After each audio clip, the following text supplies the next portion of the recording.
আমার মা বাপ কোরবান হয়ে যাক। ওগো বিশ্বনবী এরকম কথা বলবেন না। আপনি বড় মায়ার মানুষ, আপনি বড় ভালো মানুষ। আল্লাহ আপনাকে শুধু মানুষ না, আল্লাহ আপনাকে রহমাতাল লিল আলামিন করে দুনিয়ার জমিনে পাঠিয়েছেন। হযরত আয়েশা সিদ্দিকা বলেন, ইয়া রাসূলুল্লাহ, ইয়া হাবিবাল্লাহ, ছোট্ট বয়সে অল্প বয়সে আমার আব্বা জান যখন আপনার সঙ্গে বিবাহ করে দেওয়ার পরে আপনার সংসার আসার জন্য আমি যখন মনস্থ হলাম, বা আমার আব্বা যখন ইচ্ছা করলেন, ইয়া রাসূলুল্লাহ, আমার আব্বা জান শিখিয়ে দিয়েছিলেন যে শোনো মা, আমি তোমার বিবাহ দিয়েছি বিশ্বনবীর সাথে, এমন একজন পয়গম্বরের সাথে তোমার বিবাহ দিয়েছি।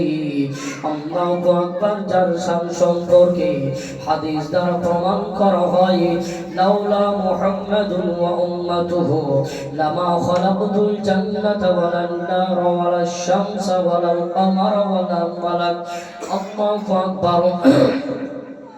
বর্ণনা দেওয়া হয়, নবী মুস্তাফাকে যদি তৈরি করা হতো, তিনার উম্মত বর্গকে যদি তৈরি না করা হতো, আল্লাহু আকবার, আমার আল্লাহ নবী মুস্তাফাকে তৈরি না করলে বাবা জান্নাত তৈরি করতেন না, জাহান্নাম তৈরি করতেন না, চন্দ্র সূর্য কিছুই তৈরি করতেন না, এক কথায় ফেরেশতাদেরকেও তৈরি করতেন না।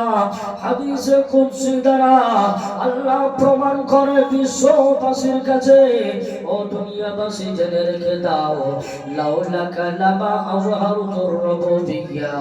নবী মুস্তাফাকে কেন্দ্র করে আল্লাহ বলেন, ওগো নবী, अगर अपना होते तो मैं अपने रबूबियत को भी ज़हीर ना करता। ওগো নবী মুস্তাফা, আমি আল্লাহ তাবারক তাআলা এই পৃথিবীর জমিনে যদি আপনার প্রকাশ না ঘটাতাম, আপনার আবির্ভাব যদি না ঘটাতাম, পৃথিবীতে নবী মুস্তাফা যদি আপনাকে না পাঠাতাম, আল্লাহ বলেন নবী মুস্তাফা আমি নিজের রবুবিয়ত পর্যন্ত জাহির করতাম না, প্রকাশ করতাম না। এখনো শানওয়ালা নবী, মানওয়ালা নবীর সাথে ওগো আয়েশা তোমার বিবাহ পড়ানো হয়েছে। আমি হযরত আবু বকর সিদ্দিক, আমার ঈমান হলো দিনের বেলায় নবী মুস্তাফার খিদমতে আমি সর্ব সময় থাকব, দিনের বেলায় সব সময় আমি নবী মুস্তাফার খিদমতে নিয়োজিত থাকব। আর হযরত আয়েশা রাত্রি বেলায় তুমি আবার নবী মুস্তাফার খিদমতটা করবে। এক কথায় এমন ভাবে নবী মুস্তাফাকে মহব্বত করতেন, মনের মধ্যে ইরাদা করেছিলেন 24টা ঘন্টায় যেন আমাদের মাধ্যম দিয়ে যেন আমরাই নবী মুস্তাফার খিদমত করতে পারি। হযরত আয়েশা সিদ্দিকা রাদিয়াল্লাহু তাআলা আনহা নবী মুস্তাফাকে বলতে আছেন, ওগো নবী মুস্তাফা, আপনি আসার পরে আপনার সংসার আমি কোনোদিন কষ্ট পাই নাই, বরং আমি নবী মুস্তাফা আপনাকে বলি, আপনার সংসারে এত শান্তি আর এত আরাম, এত ভালোবাসা আপনার কাছে পেয়েছি, জানি না আমার আল্লাহ জান্নাতে ভালোবাসা আমাকে এতটা দান করতে পারবেন কি, আল্লাহ আমাকে জান্নাতে এত সুন্দর ভাবে রাখতে পারবেন কি জানি না। নবী মুস্তাফা বলেন, না না আয়েশা, এ কথা বলো না, আল্লাহ পাক রব্বে কায়নাত জান্নাতীদের জন্য এমন একটি স্থান তৈরি করেছেন, যার নাম হলো জান্নাত। এটা এমনই একটি জায়গা যেখানে চোখের মনি শীতল হবে, কলেজা ঠান্ডা হয়ে যাবে, এর নাম হলো জান্নাত। হযরত আয়েশা সিদ্দিকা রাদিয়াল্লাহু তাআলা আনহা নবী মুস্তাফাকে বলেন, ইয়া রাসূলুল্লাহ, ইয়া হাবিবাল্লাহ, ওগো আল্লাহর নবী, আপনার সংসারে যে কষ্ট হয় নাই, কখনো আমি কোনো দুঃখ পাই নাই। নবী মুস্তাফা আমার বলেন, তাহলে কান্না কেন করো, তোমার চোখের মধ্যে পানি কেন দেখা যায়? হযরত আয়েশা সিদ্দিকা বলেন, ইয়া রাসূলুল্লাহ, ইয়া হাবিবাল্লাহ, ওগো আল্লাহর নবী, আমি জানতে চাইছি মানুষের ইন্তেকালের পরে, মরার পরে সবচাইতে কোন জায়গাটা বেশি কষ্টদায়ক হয়ে থাকে? আল্লাহু আকবার। বেরাদার মুআজ্জাজ সামিঈন কিরাম, বিশ্ব নবী আমার হযরতে আয়েশা সিদ্দিকাকে বলেন, ওগো আয়েশা, আজকে তুমি যে বিষয় নিয়ে জানতে চেয়েছো, যে বিষয় নিয়ে প্রশ্ন করেছো, আল্লাহু আকবার, পৃথিবীর জমিনে মুসলমানেরা মৌতের কথা স্মরণ করে পৃথিবীর জমিনে যদি চলাফেরা করে, ওগো আয়েশা, ওই মানুষের দ্বারাই বড় ধরনের গুনাহ হবে না, বড় ধরনের পাপ হবে না। নবী মুস্তাফা যখন এই কথা বলেন, হযরত আয়েশা সিদ্দিকা রাদিয়াল্লাহু তাআলা আনহা তিনি বলেন, ইয়া রাসূলুল্লাহ, ইয়া হাবিবাল্লাহ, কেন? নবী মুস্তাফা আমার বলেন, পৃথিবীতে যাবে কিছু মানুষ করুক না কেন, যদি অন্যায় করে, কোনো ভুল করে, পাপ করে, তার জন্য তাকে কবরে জবাবদিহি করতে হবে, হাসরে জবাবদিহি করতে হবে। দুনিয়াতে পাশে দাঁড়ানোর মতো, মদত করার মতো কেউ না কেউ আছে, কিন্তু যখন মানুষ ইন্তেকাল করে, মানুষ যখন মারা যায়, কবরে চলে যায়, তখন তার সঙ্গে কেউ যাবে না বা কেউ চাই না। তবে আল্লাহর কোরআন বলে, নবী মুস্তাফা আমার বলেন, ইল্লা মান আতাল্লাহা বিকলবিন সালিম, একমাত্র তার সাথে ঈমান খানা যাবে, সে যে দুনিয়ায় ভালো কাজ করেছে, নেক কাজ করেছে, সেই কাজই তাকে উদ্ধার করবে, ঈমান ছাড়া তার সাথে কিছুই যাবে না। আবার নবী মুস্তাফা সাল্লাল্লাহু তাআলা আলাইহি ওয়াসাল্লাম বলেন, মানুষ ইন্তেকালের পূর্বে জীবন দশায় যদি তিনটি কাজ করে যায়, ইদা মাতাল ইনসানু ইনকাতা আনহু আমালু ইল্লা মিন সালাসাতিন সাদাকাতিন জারিয়া আও ইলমিন ইফতাহু বিহি আও ওয়ালাদিন সালিহিন ইয়াদউ লাহু। আল্লাহর নবী মুস্তাফা সাল্লাল্লাহু তাআলা আলাইহি ওয়াসাল্লাম বলেন, जब इंसान मर जाता है तो उससे उसका अमल कट जाता है, मगर तेरा अमल का सवाब बराबर जारी रहता है। अल्लाह नबी साहबाए किरामদেরকে বললেন, ও আমার সাহাবায়ে কিরাম বলেন, শোনো, মানুষ যখন ইন্তেকাল করে যায়, তার সঙ্গে তিনটি জিনিস থেকে যায়, ইন্তেকালের পরও তার কবরে একইভাবে সব পৌঁছাতে থাকে। সাহাবায়ে কিরাম জিজ্ঞাসা করলেন, ইয়া রাসূলুল্লাহ, ইয়া হাবিবাল্লাহ, সেই কাজগুলো কি? নবী মুস্তাফা আমার বলেন, মানুষ জীবন দশায় যদি কোনো জায়গায় কিছু বিষয় নিয়ে সাদকায়ে জারিয়া করা যায়, কেউ একটা মাদ্রাসা বানিয়ে দিল, বা কেউ একটা সুন্দরভাবে পড়ার জন্য মক্তবখানা তৈরি করে দিল, বা আল্লাহর ঘর তৈরি করে দিল, বা কোথাও একটা গাছ লাগিয়ে দিল যেখানে মানুষজন ছায়ার জন্য দৌড়ে বেড়ায়, এরকম জায়গায় যদি গাছ লাগিয়ে রাখে, বা কোনো জায়গায় পানির ব্যবস্থা নাই, ওখানে যদি একটা কূপ তৈরি করে দেয়, পানির ব্যবস্থা তৈরি করে দেয়, আল্লাহর নবী মুস্তাফা আমার বলেন, ওই লোকটা ইন্তেকালের পরেও তার কবরে একইভাবে সব পৌঁছাতে থাকবে। যে জিনিসটা দান করে যাবে, পৃথিবীর জমিনে যতদিন পর্যন্ত সেটা আবাদ থাকবে, ততদিন পর্যন্ত তার কবরে সব পৌঁছাতে থাকবে।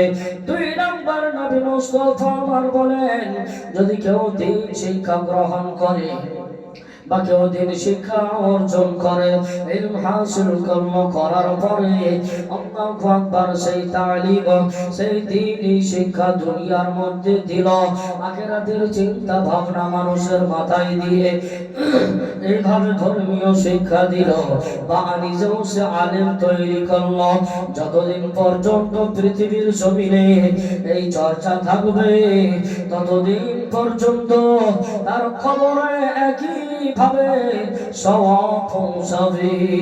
ইন্তেকালের পরও কিন্তু এই সওয়াবের দরওয়াজাটা বন্ধ হবে না।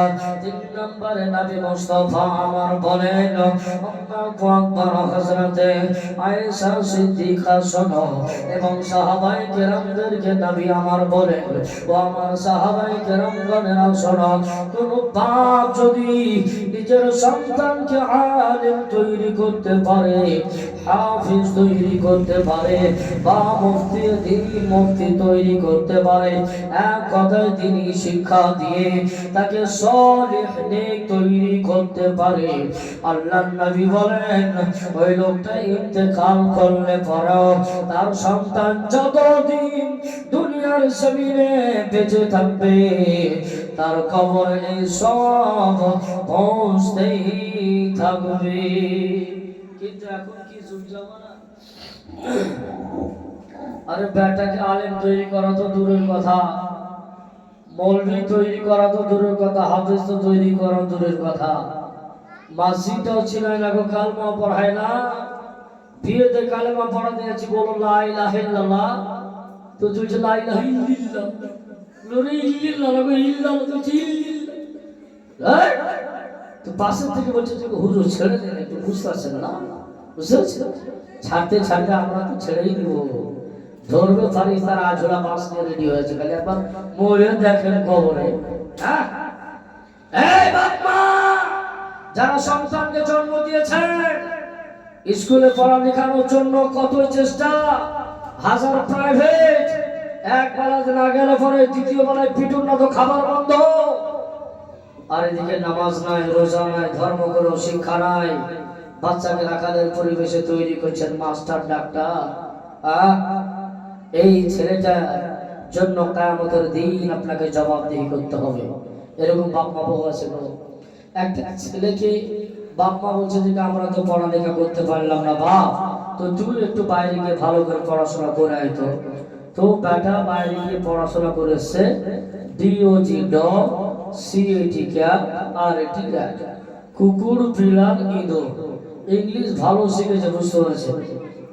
এই ইংলিশ শিখে আসার পরে বাড়িতে আসলো, আব্বা ইন্তেকাল করেছে, মা খবর দিল, এসে বাড়িতে দেখে আব্বা ইন্তেকাল করেছে, মাটিও হয়ে গিয়েছে।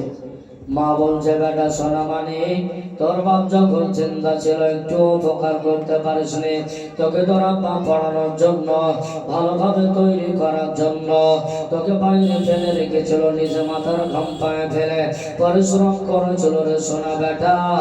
বাপটা যখন জীবিত ছিল এক পয়সার তো উপকার করতে পারোনি, কিন্তু মরার পরে যদি পারো বেটা, যাও কবরে গিয়ে তোমার বাপের জন্য একটু দোয়া করে আসো, তোমার বাপের জন্য একটু মোনাজাত করে আসো। হাই রে বেটা কপাল ফাটা, যার পেছনে খরচ করেছো গাদার গাদার টাকা, বেটা গেল খবরে। আল্লাহু আকবার, খবরে যাওয়ার পরে কোনো দোয়া দরুদ জানা নাই, কোনোদিন মাদ্রাসা মক্তবে যাই নাই, কোনো আলেম হুজুরের কাছে বসে নাই, কেমন করে জানবে দোয়া দরুদ? কবরে গিয়ে বাপের কাছে খবর করছে, ডিওজি ডগ, সিএটি ক্যাট, আর এটি র্যাট, ইয়া আল্লাহ এই কুকুর বিড়াল ইঁদুর আমার বাপের কবরে এখনই পৌঁছিয়ে দাও। একজন মৌলভী সাহেব ওই রাস্তা দিয়ে হাঁটছিলেন, বেটা খুব মনে মনে সবছে, ডিওজি ডগ, সিএটি ক্যাট, আর এটি র্যাট, আল্লাহ তুমি তাড়াতাড়ি করে এই তিনটে জিনিস পৌঁছে দাও।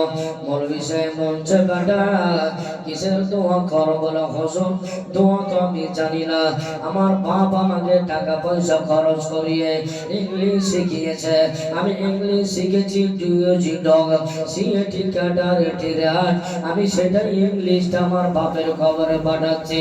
তখন মৌলানা সাহেব বলেন বেটা রে, এই যে কুকুর বিড়াল ইঁদুর তোর বাপের খবরে পৌঁছাতে বলছিস, এদের কাজ তো হলো মানুষকে ছেড়ে খাওয়া। আমরা খবর খেলে রাখি শিয়াল কুকুরের ভয়ে, আর তুই দোয়া করছিস বাপের খবরে জানো কুকুর বিড়াল ইঁদুর গুলো পৌঁছিয়ে দেওয়া হয়। খুব ভালো দোয়া করছিস বাবা, ওরা তো আরো আযাব ফারিস্তাদেরও লাগবে না মারার জন্য, তোর বাপকে কুকুর বিড়ালি যথেষ্ট ইঁদুর হয়ে যাবে। এ বেরাদার মুআজ্জাজ সামিঈন কিরাম, এর জন্য বলবো বাবা আপনি আপনার ছেলেকে মাস্টার তৈরি করুন, ডাক্তার তৈরি করুন, তাতে আমাদের গর্ব, জাতির গর্ব। আমরা বলতে পারবো আমাদের মধ্যে মাস্টার আছে, ডাক্তার আছে, দেশের খেদমত করছে, ইঞ্জিনিয়ার আছে, গবেষক আছে। বেরাদার মুআজ্জাজ, কোনো আপত্তি নাই, দুঃখ নাই, কিন্তু ইসলামী শিক্ষাকে হারিয়ে যদি আপনি মুসলমান ঘরে জন্মগ্রহণ করে আপনার ভিতরে ইসলামের যদি কোনো বিদ্যা নাই, আপনার ওই শিক্ষাকে আমি আতাউল্লাহ বড় আঙ্গুল দিয়েও গুরুত্ব দিই না। কারণ আপনি যে ঘরে জন্মগ্রহণ করেছেন সেই ঘরের যিনি নেতা আমার বিশ্ব নবী বলেছেন তলাবুল ইলমি ফরিজাতুন আলা কুল্লি মুসলিমিন ওয়াল মুসলিমাত। প্রত্যেকটা মুসলমান নরনারীকে দিন শিক্ষা করা, ইসলাম শিক্ষা করা ফরজ, দিনের জ্ঞান শিক্ষা করা ফরজ। তাহলে আমি বলবো তুমি মাস্টার ডাক্তার হও, ওই পাশে ইসলামী শিক্ষাটা গ্রহণ করে তুমি ইসলামী ভঙ্গিতে চলাফেরা করো আর দেশের সেবা করো। তোমার জন্য দোয়া করো আল্লাহ তোমার আয়ুটা যেন বাড়িয়ে দিয়ে দেশের সেবা করার সুযোগ করে দান। ও বেরাদার মুআজ্জাজ সামিঈন কিরাম, তাই বলতেছিলাম আমার বিশ্ব নবী সাল্লাল্লাহু আলাইহি ওয়াসাল্লাম বলেন, ও মা আয়েশাতুল হুমায়রা, শুনে নাও যে বাড়িতে মানুষ ইন্তেকাল করে, যে বাড়িতে মানুষটা মারা যায়, বড় ইন্তেকালের পরে যখন দুনিয়ার মানুষ গোসল করিয়ে সুন্দরভাবে কাফন দিয়ে মাথা থেকে নিয়ে পা পর্যন্ত বেঁধে দেয়, যখন তার মুখখানা ঢাকা হয় ওই টাইমে আত্মাখানা রুহখানা বড় কান্না করে, চিৎকার করে আওয়াজ মেরে বলতে থাকে, আহারে সাদের দুনিয়া ছেড়ে চলে যাচ্ছি। ওগো ভাই ভাতিজাগণ, ও আমার চাচা বামচেরা ভাইরা, যারা আমার মুখে কাফনটা বেঁধে দাও তাদেরকে বলি একটু বিলম্ব করে বাঁধো, কিয়ামত পর্যন্ত আমি এদের থেকে বিদায় গ্রহণ করে আলাদা হয়ে যাচ্ছি। মহা সফরে খালি হাতে আল্লাহু আকবার চলে যাচ্ছে, অতএব মুখটা একটু বিলম্ব করে বাঁধো, শেষ সাহারাটা যেন দর্শন করে নিতে পারে। আর সে আত্মাটা কান্না করে বলতে থাকে, আমি চিরদিনের জন্য তোমাদের কাছ থেকে আজকে আলাদা হয়ে গেলাম, আমার চলার শক্তি নাই, বলার শক্তি নাই। এমন একটি ঘরে সফর করলাম যে ঘরটাতে শুধু মাটির বিছানা, মাটির দেওয়াল, ওপরে বাঁশের খাটুলি, কিছুই নাই, এরকম অন্ধকার কবরে যাচ্ছে। অতএব সেই জায়গাটাকে লক্ষ্য করে দুনিয়ার জমিনে টাকা পয়সা ধন দৌলত যা কিছু করেছি তোমাদের জন্য রেখে গেলাম, ও আমার সোনামানিকেরা, সন্তানেরা, ও আমার বিবি বাচ্চারা, শেষ সাহারাটা মনে করে রেখে একটু আমার জন্য দান ধান করো, আমার জন্য দোয়া খায়ের করো। এইভাবে আত্মা কান্না করতে থাকে। আমার নবী মুস্তাফা বলেন, আয়েশা ওই আওয়াজখানা, ওই আত্মাখানা এমন ভাবে কান্না করে পৃথিবীর মানুষ যদি ওই আওয়াজটা পেত শুনতে, আমি নবী মুস্তাফা আয়েশা তোমারে বলে শোনো, পৃথিবীর মানুষ রং তামাশা হয়ে আল্লাহ হট্টগোল মাস্তানি গুন্ডামি সুখ সুমতারি তো দূরের কথা সংসার ছেড়ে দিয়ে আল্লাহর প্রেমে পাগল হয়ে থাকতো। আল্লাহর নবী বলেন, ও দুনিয়ার মানুষ, তোমরা নিজেদের ঈমান খানাকে মজবুত করার জন্য অন্তত পক্ষে রাত্রি বেলায় সবার সময় একবার ওজন করে দেখে নাও সারাটা দিনে তুমি কত গুনাহ আর নেকি করেছো। যদি দেখো তোমার নেকির থেকে গুনাহ বেশি হয়ে যাচ্ছে, তুমি আল্লাহর কাছে তওবা করো, কান্না করতে থাকো এবং চেষ্টা করতে থাকো যে আমার গুনাহ যেন কমে যায়, নেকির পাল্লা যেন ভারী হতে থাকে। সাহাবায়ে কেরাম বলেন, ইয়া রাসূলুল্লাহ, নেকি আর গুনাহ মাফ করতে গেলে কি উপকার হবে? নবী মুস্তাফা আমার বলেন, এই গুনাহ নেকি যখন মানুষ মাফ করতে শুরু করবে, আস্তে আস্তে আস্তে আস্তে সে ঈমানদার হবে এবং প্রত্যেক দিন ভাববে, আল্লাহ আজকে সুবহে সাদিকের পরে ফজরের সালাত আদায় করার পরে সারাটা দিন আল্লাহ তুমি আমাকে গুনাহ থেকে বাঁচার ক্ষমতা দান করো, তৌফিক দান করো। এইভাবে কান্না করলে, এইভাবে দোয়া করলে আস্তে আস্তে ঈমানদার হয়ে যাবে। তবে আল্লাহর নবী বলেন, আয়েশা, মৃত্যু ব্যক্তির কান্নার আওয়াজ যদি দুনিয়ার মানুষ শুনতে পেত, প্রত্যেকটা মুহূর্তে তারা নেকি আর গুনাহকে ওজন করতে থাকতো। যাই হোক ব্রাদার,